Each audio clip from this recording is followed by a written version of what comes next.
You're listening to the Precision Shooting Podcast, discussing all aspects of precision and long-range rifle shooting. This episode is brought to you by Impact Dynamics. And now, over to your hosts.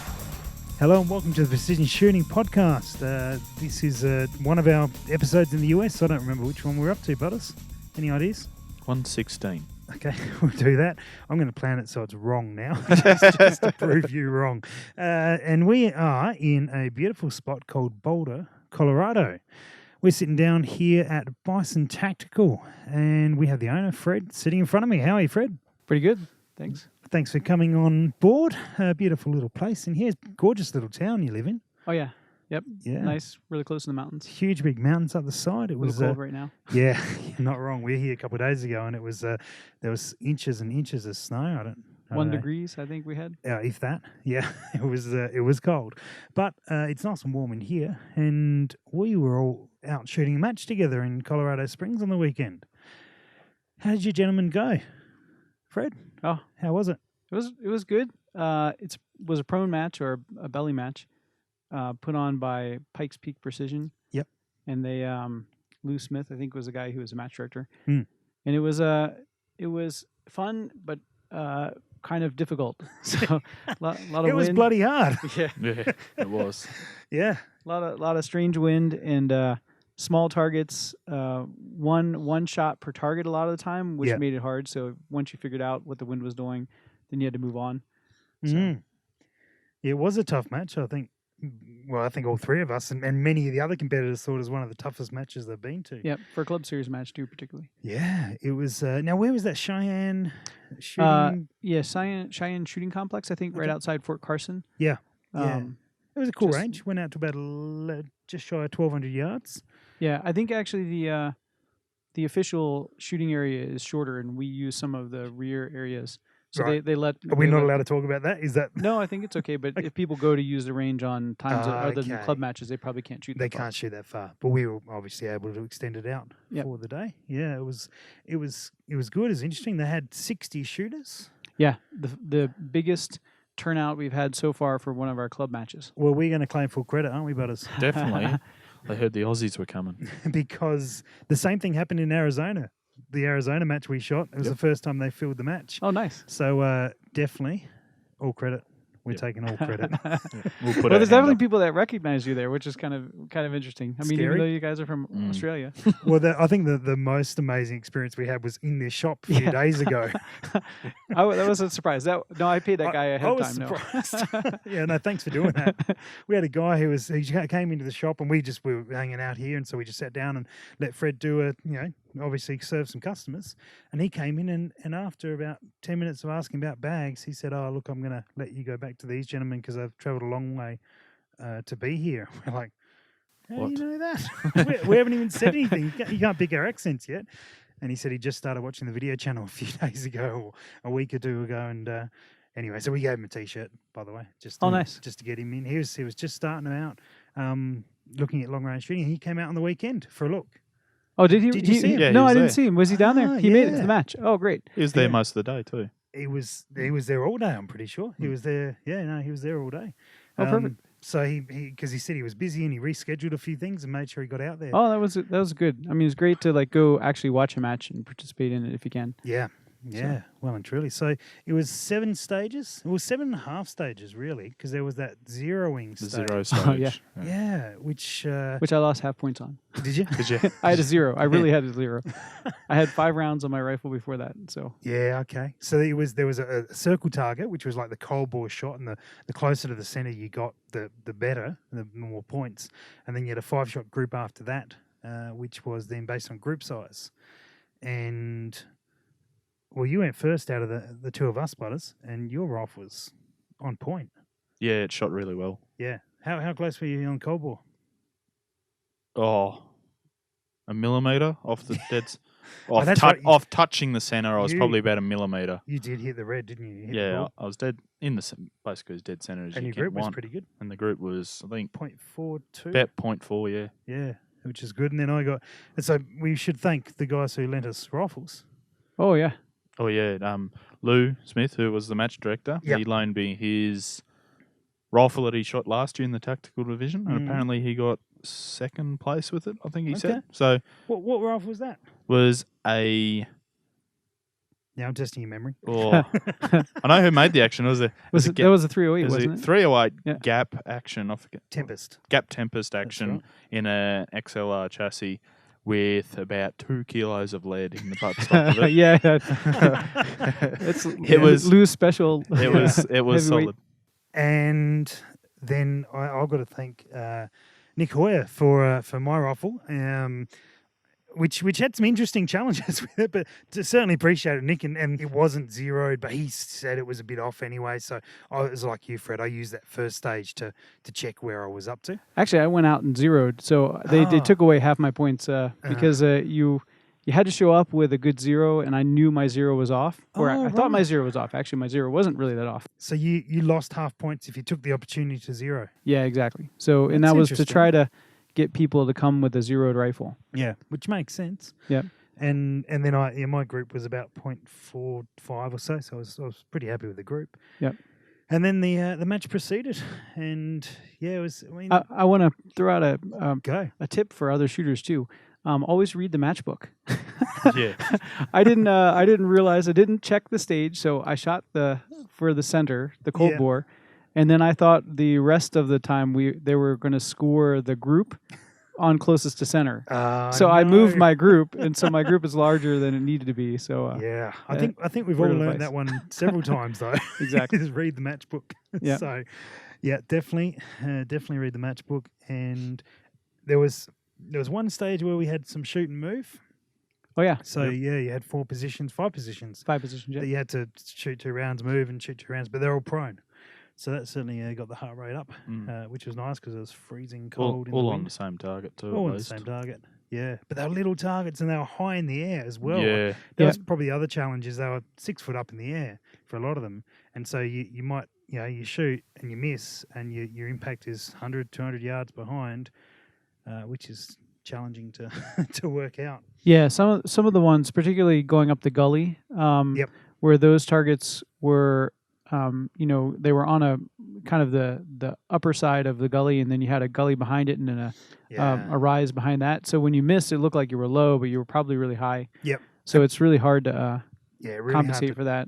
Totally. And there was some challenges there where you didn't see the impact. You would just go in the gully. Vanish. Yeah. And it was gone. So that made it tough, particularly when it was one shot on those targets and you had to move to No another idea where target. they went sometimes. Yeah. Yeah, and So- those were protected by the wind too. Some of Yeah. those areas, so you were getting wacky wind conditions. Yeah, which the wind is all part of it, but it's hard when you can't read off anything. Yeah, Yeah, but fun day out. It's good to see 60 people out there For sure. shooting.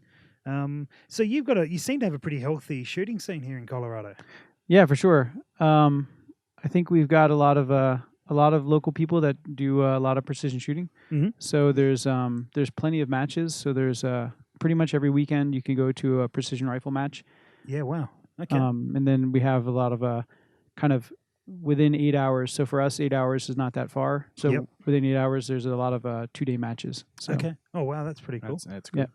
Yeah, no, 8 hours isn't that big a drive. no, not out here with the big open distances. So it's not Yeah. like driving through city traffic for 9 Yeah. hours. Yeah, absolutely. There's a bit of industry in Colorado with that. I know XLR are based here somewhere. Yeah. I mean, a few hours away, but Yeah, XLR's out of Grand Junction. Mhm. There's a guy just up the street who makes barrels in Okay. the little town to the north of us called Lyons. Yep. His name is Mark Chanlin. And Mhm. oddly enough, so are you familiar with Bighorn Actions? I am. Yes. So Bighorn Actions used to be based out of here, the town. oh right.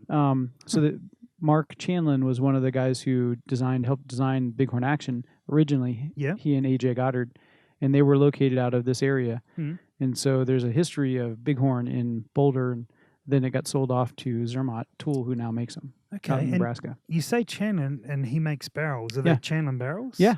Because I think we were speaking to Justin at KRG, and they were saying the Sotic rifles often use Chanlin They can. barrels? Yes, there's a Yeah. Sodic rifle right Oh, there we got one that has there. a Krieger, but they can come with a Chandler barrel. Right, because he was saying not many people have heard of that. Yep. So he but- makes barrels for the U.S. shooting team and a bunch of wow. people. So he's a So they're a bit of an under the radar sort of. yeah. He does sort of zero situation. advertising on the internet. Wow. It's actually hard to find his number.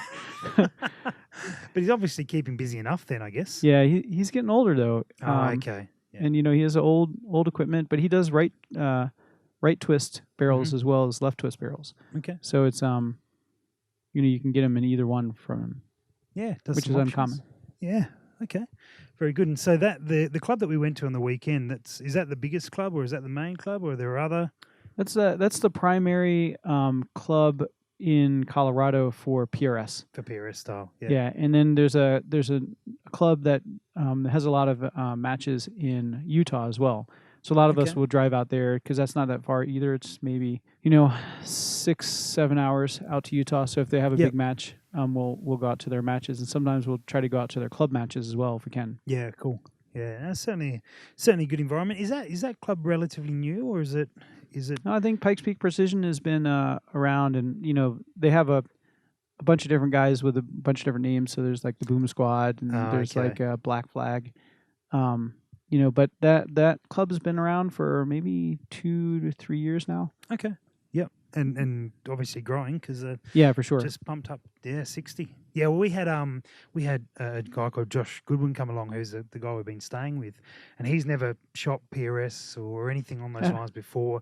He's shot all his life, but he thought, I'll come and give it a go with you guys, just hang out with you guys for the day, and he just borrowed a mate's rifle, and all the entire trip home, he was talking about what he's going to get.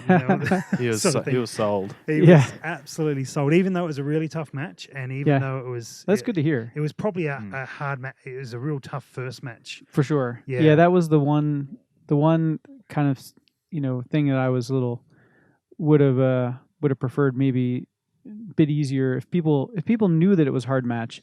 Like there's a Hoyer Hustle match out here. Yep. That's a really hard match to be a first match. Okay. There's another match that's not a PRS style match. It's a field match. It's called the NOCO match, the Okay. Northern Colorado match. Unfortunately, it's the same weekend as the one we attended. Oh, right.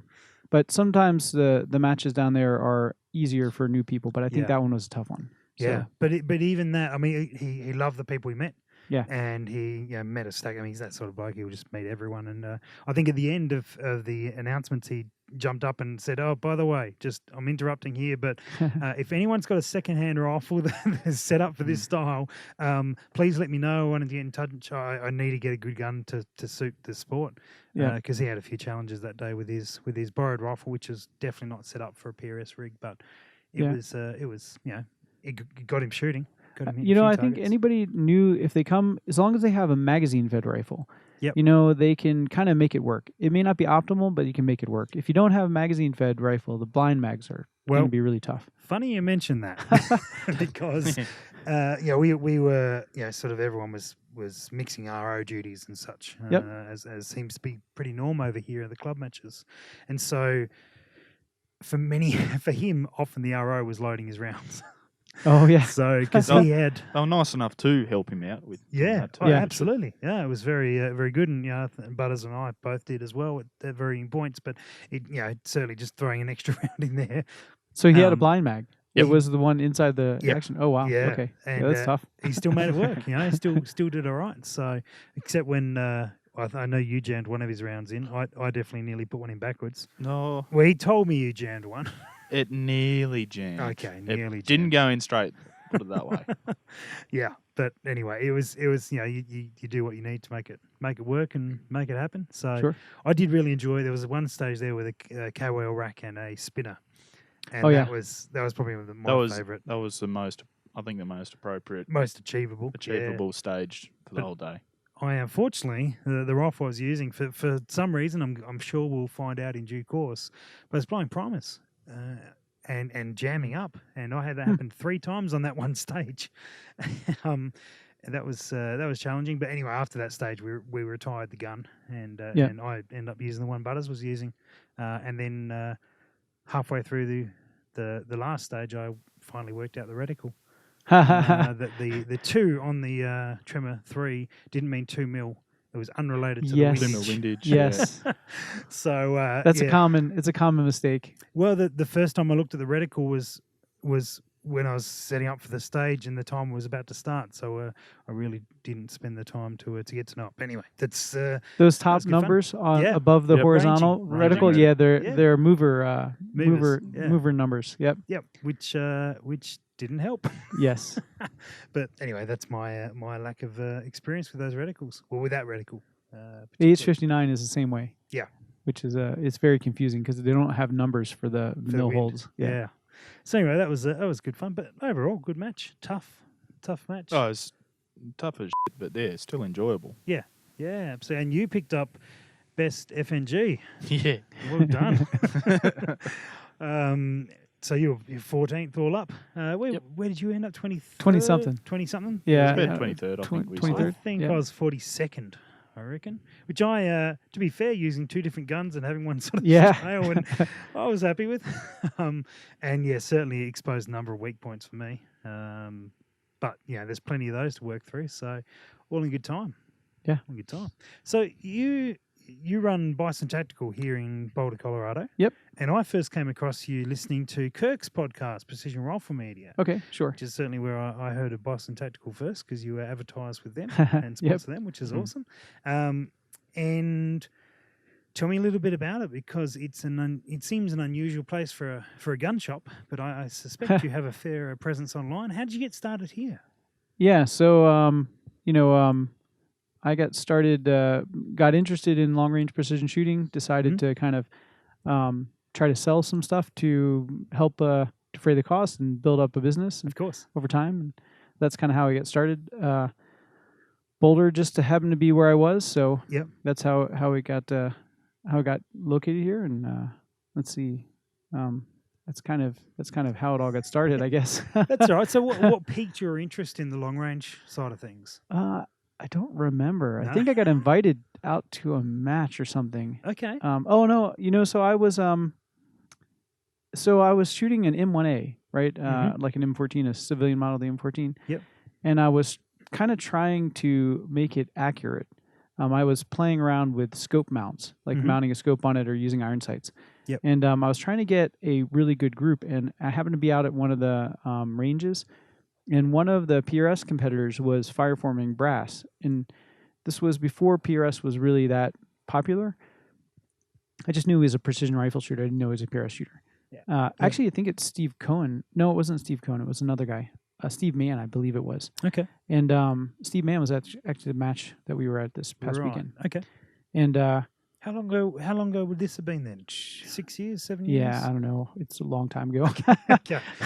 I don't remember. Sure. So I wasn't having any luck. I decided to kind of done. And he was like, "Hey, you want to try shooting my rifle?" I'm just fireforming. So Yep. I'm just pulling the trigger. Like, okay. So I sat down and I shot a really small group for me at the time, which was at 100 yards, like a dime-sized group.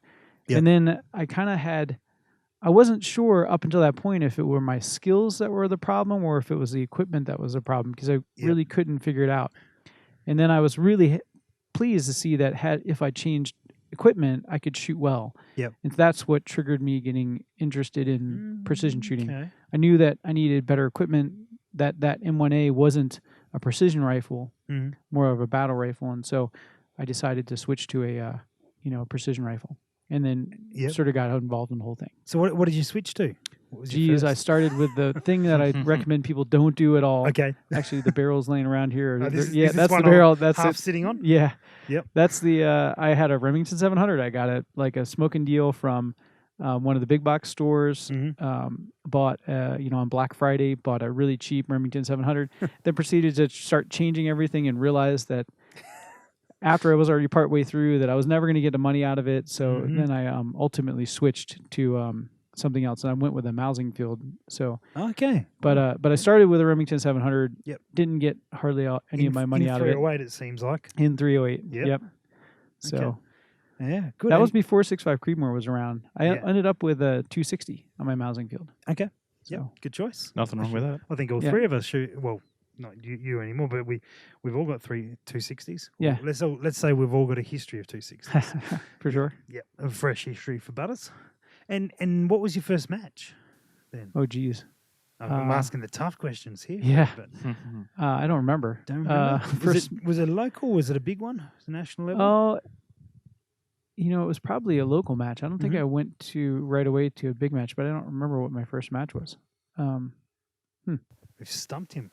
We've stumped him with the challenging Yeah, questions. my memory is horrible. Okay, so clearly nothing traumatic happened at it. No. I mean, because I've asked some people what their first match is, and they can tell me like second by second recap of everything that went wrong for the entire day. No, I mean, it's all progression, right? Yeah. So you practice, you get better, you try to figure out what you're doing wrong, what you can improve on. Every match you go to, you try to come back and with a list of things to work on to make yourself better. So I don't really get too wrapped around it.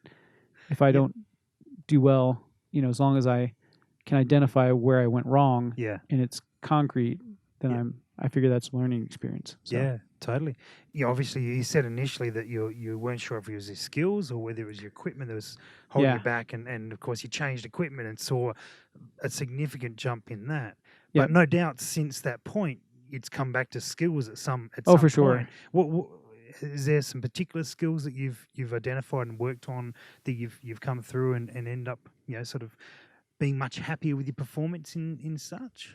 Well, so I think it's kind of interesting. One thing I've noticed over time is that I most of my early kind of marksmanship training was through something we have here in the U.S. called the Project Appleseed. And Project Appleseed is a nonprofit organization that teaches U.S. Revolutionary War history, as well as marksmanship. And they base it off of the 1950s kind of Army marksmanship training program. Yep. And all of those skills are directly transferable to PRS. So, fundamentals of breathing, trigger squeeze, target acquisition, sight picture, all those kind of things are directly transferable. So that's the training I had before I picked up that precision rifle. Yep. And I was happy to see that those were very directly relatable. So those fundamentals are really, really important. So getting the fundamentals down through whatever venue you get them at, even pistol training, right? I mean, your breathing and your trigger squeeze are the same as when you shoot a rifle. You may handle the pistols differently, but generally speaking, there's a lot of transferable skills. Yeah, the concepts are very much the same. Yeah, but for PRS, there's a ton of other skills that people need. Yeah. And then a lot of the difficult things early on were, things like, how do I trained at 100 yards or whatever. Okay, now I got to shoot at something at 600 yards. How do I calculate where the trajectory needs to go, right? So figuring out all the ballistic stuff was kind of really difficult. And so the applied ballistics books, like the applied ballistics, I see them all up there on the rack. Yeah, those I think those were really a huge help for me. Yeah, no doubt. Figuring out, why a G1 BC is different than a G7 BC. What do they mean? What things you have to worry about? Do you have to worry about Crealis? All those kind of things. That was really a eye-opening book. So yeah, I bet. And do you still reference them today? Do you still go back? I still. I don't go back to them all the time, but I definitely reference some of their newer books. Have like a article-based series. So like, Sure. and I definitely go back and reference those. So like the laser rangefinder article from Nick Vitalbo. Yeah, that's excellent, that one. The 22 rimfire one. I mean, so I definitely go back and reference those. Fantastic. From what I understand, from certainly in Australia, the thing we know most about Bison Tactical is the Tactical Udders. Yeah, for sure. Yeah, I'm sure there's much more to the business than that, but that's certainly the most notable product that we see. Yeah. How did you come up with an udder to shoot from? Yeah. So you a cow fan or a... No. Okay. So what happened was, I was using a Reezer Game Changer originally, and was thinking, okay, so the Game Changer is really great. I was using it for a while, and here at the time, what was happening was match directors were really trying to, and they probably still do this. They're trying to stump the shooter, right? So it's all problem solving, PRS, and you don't know what your stage is going to be like till you get there. So they try to create a stage that's going to be a problem that you have to solve, and you have to come up with a way of solving it on short notice. Yep. So I was just sort of thinking through, if I were a match director, what would I do to make the Reezer Game Changer not work? And so I figured if the match director made you shoot, instead of perpendicular to the prop, made you shoot parallel to the prop, that would basically take away the advantage of the long surface of the Reezer Game Changer. So I said, well, how would I solve that? And that's where the idea came from, is to kind of like have an equal sort of surface area to shoot from, no matter which orientation it was, if it was perpendicular or parallel to the shooting surface. So for those who haven't seen one and remembering we're on an audio format, somehow can you describe what a Tactical Udder looks? Well, it kind of looks like a cow's udder, right? And so that came from like the Battle of Breakneck a couple years ago. Some guys from Defiance, I think, were parked next to me, and I had a prototype there, and they're like, "Oh, hey, dude, that looks like an udder." I'm like, "Yeah, it's like a tactical udder," because it was multicam or something like that. And so that's where the name originally came from, was somebody else like kind of making a comment about it. But yeah, it has 4 little legs that stick down and a flat top, and handles on the 2 sides, and it's filled with heavy fill, so it's a heavy bag. And the weight's really useful. Like if you make it, I have a lot of people asking, can you just fill it with really lightweight fill? But the really lightweight fill wouldn't cause those legs to hang down. They need the weight to cause them to conform around objects. Yep. And so makes sense. Yeah, it works really great on like pipes, tree limbs. It works really good on pointy stuff. So you can put it on the top of a tripod. It works really great. It'll form right around the tripod, or pointy rocks, cattle gates, tons of stuff. Yeah. Okay. And they've been obviously very popular. Yeah, for sure. Yeah. Are you finding guys sort of choosing that and that's their only bag, or is it really a matter of most people have a splattering of equipment? Yeah, I think most people end up with multiple bags. It's kind of like pistol holsters, from what I hear. You end up with a bunch of different bags for a variety of problems that you need to solve. So people end up with several bags typically. Yeah. Okay. A big bag for space that's lightweight, and small bag for the rear of the rifle. Yeah. It's a very unique design, very unique product, particularly the one up there that is black and white. That is very much a cow. So keep an eye out. We actually have I got a Holstein skin delivered to my seamstress. So there'll be a hair-on Holstein actual Tactical Udder coming out soon. Look for Facebook. That should be good. It'll be interesting. And you've delved into a couple other products? Yeah, for sure. So we make a really, really small rear bag called a tiny rear bag. And that's just because when I'm shooting, I tried to use the Tactical Udder one season for my only bag, and it was really hard when you need a small bag in the back, because it's kind of big. So it's difficult to make it fit the role of a really small bag. So there's certain scenarios where, like, you're shooting at an up angle, a steep up angle, where you need the rear of the rifle to be low. You still want something under the rifle, but it can't be bulky. Gotcha. So that, and then it also works well if you're shooting through like a porthole of some kind. So like if you're shooting through rocks and your scope doesn't really fit, if you use a big bag, so you need something really minimal. Like a skin on the rifle would work well too. It's just something to stop it from moving around. Something soft. And so they're a tiny little bag, aren't they? It's only like the size of a sandwich or something. Yeah. Okay. So quite small. Although your sandwiches in America are that's much true. Bigger, much bigger compared to what we're used to. All your food is much bigger. Yeah. Anyway, that's we're going home bigger than we came, I think. Yeah. Definitely. No extra weight charges on the planes. Yeah, that's right. And so, have you had any requests? And if not, this is one for a Tactical Udder with like nozzles with drink bottles in it. Oh no. No, because no. I'm putting that request forward on the tips. Yeah, that's right. So I want four iced coffee milk bottles in there, so in case you get thirsty during a stage. That's right. That's It's adjustable fill. You quench 4 people's thirst at once. That's right. Yeah. No, let's.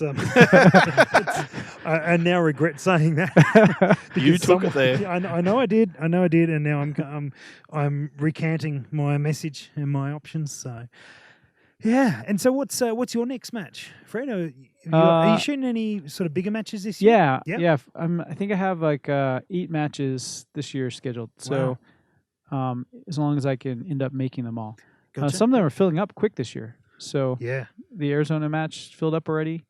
I think Jake's match filled up really fast. Yeah, that was real quick, that one. So the Rocky Mountain Mayhem is the first match I have. That's a 2-day match. Mm-hmm. I think that's not too, maybe a month. And where's month and a that? half. It's out in Utah, in Price, Utah. Okay. So it's still pretty close, like in about 8 hours. That's East Utah, sort of close to the border, or? Yeah, I think so. Yeah. I don't know exactly geographically where it is. We drive out there all the time, but I don't know exactly. It's a really nice range. Okay. So it's a fun match. We shot it last year. It was a lot of fun. So I think it'll be a great match this year. And all your matches, you said within about 8 hours. That's or you, this year. I'm trying to keep it a little closer. Yep. I did a lot of matches last year, and the weekend back-to-back matches were really tough. Oh yeah, I bet. Yeah. You know, Oklahoma's 12 hours, 10 hours. So yeah, we know. Yeah, exactly. We drove up from there. Yeah, it's hard to do that. You know, you leave on Friday and you come back Sunday really late. So yeah, it's tough. But if there's a few of you traveling, it makes it a bit easier on the drive and for sure and keeps costs down and yeah, it makes a good fun weekend away. Yeah. But I guess you've got to be back here because you got to open the shop up for sure. And then you know, I have I'm be attending a lot of club matches too. Okay. Yeah. Yeah. The local ones. Yeah. Exactly. Yeah. Well, that's good. Well, you're certainly out there and shooting. Yeah, it's fun. It's good training. And what are you running at the moment, equipment-wise? So I have a Bighorn TL3, Bartline barrel. Right now I'm shooting at that match I was fireforming my BRA loads. Okay. So I switched from a dasher to a BRA, so we'll see how that works. Yeah. As long as the velocity is the same, I'm going to stick with the BRA. And so what's the theory there changing? Longer barrel life, less fireforming hassle. Okay. Of the BRA over the dasher. Dasher is really a two-step fireforming process. It's kind of a pain. Okay. And so if I can have an easier fireforming, it's easier to kind of add brass into the mix. Yeah. And then longer barrel life, like Scotty, one of the guys that was shooting the match, he has 2,900 rounds in his barrel now and still going strong. Still going strong. Yep. Okay. Dasher is usually around 24, 25. Yep. And it's falling off. Yep. Yeah, okay. So that'll be kind of a dual benefit. And I'm running a heavy barrel this year, so probably a 1.20 contour. It's not up there. It's actually in the case still. Was that the one we saw the other day? No. No. Oh, the one you saw the other day was the BRA I shot. Yeah, the really heavy one. Yeah. That was really heavy. It's not that really that heavy. It's only about 17 pounds without the scope, so it's probably a 20-pound rifle, all said and done. It was heavy. Yeah. Yeah. Running that on barricades could be. I guess once you get it to the height, you'd be fine. Yeah. But it's really stable. It doesn't move much. Yeah. It's just getting it up there, I guess. Yeah. So. Yeah, moving it around, but cool. And what sort of what are you seeing in terms of trends of match directors and matches styles? Is there something where you're seeing big diversity, or are they heading sort of one way or the other? Yeah, for a while the match directors were really getting creative, and that. There was a little bit of negative feedback on that. So, like, for an example, like a lot of the jiggly tables or like floating things, there was a stage where you had to shoot off of a moving table while you're sitting in a lawn chair where your rifle was on a rope. And so it was like, okay, at some point you get past like any reasonable like connection to reality. Yep. And I think that's sort of gone back down. There's less of that. There was this sort of escalating one-upmanship of the match directors to kind of make it more unique. And and it's sort of, and I think it's kind of like pulled it back in, which is good, because I think it's good to keep it practical, but the biggest thing I like about matches is I kind of don't care if they're difficult. I want them to be fun.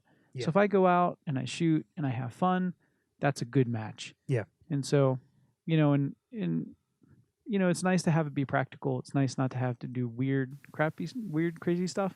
But just make it fun. So that's the biggest thing I think for match directors. But and so I haven't seen any other real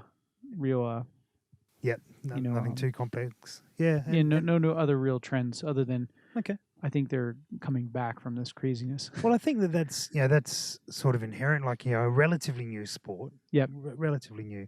It's pushing its limits in the directions, and then you go, we've gone down that path a little bit. The feedback was right, not the right path.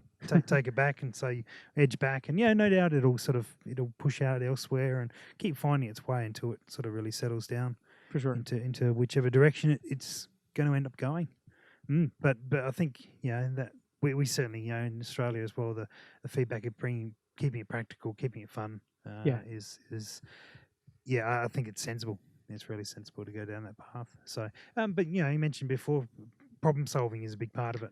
For sure. Which is practical, isn't it? It is, yeah. And it's what keeps it interesting, right? Yeah. So if you were shooting this, at least for me, if I was shooting the same thing over and over again, just trying to fine tune tiny details, it would be too boring. It'd be bench rest shooting. Yeah. I mean, I haven't tried bench rest shooting, so I don't know if it's boring, but I just assume that it, would be for me. Assume it is. Yeah. Yeah.